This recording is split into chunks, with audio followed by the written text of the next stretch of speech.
Pasok kayo din at naging malaking part ng career nyo ang mga sexy role. Ah, yes. Yes. Question lang. Ninong Rafi, what age did you realize na parang sexy icon si Tita? I was grade 5, schoolmates ko. OMG. She would drop me off sa school. Magdala ng balls. Oh, Sasabihin na dito, can you sign my balls? oh my gosh, ganun talaga. So, yun. Teka lang po kasi parang napapansin ko nung binring up ko yung topic, iba yung ngiti ni Kuya Dudong.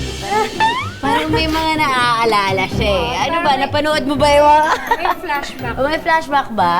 Oo, parang ano kasi, parang... Ano? Wag ka na magpigil! Hindi, kasi hindi lang si ano talaga. Ano?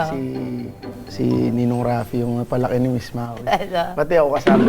Pinalaki Si Miss Maui din talaga nagpalaki sa akin. Pinalaki ka na siya!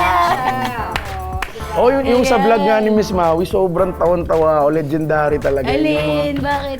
Sa vlog kasi ni Miss Maui, ang tawag niya sa mga ano, Yung mga ka-childhood. ka-childhood. Ngayon, pag every time pinapanood ko siya, tapos sinasabi niya, oh, kamusta kayo mga ka-childhood? Talagang parang pag-childhood, wow! Natatamaan Let's ka! go! So, anong lakad natin ngayon, Miss Maui?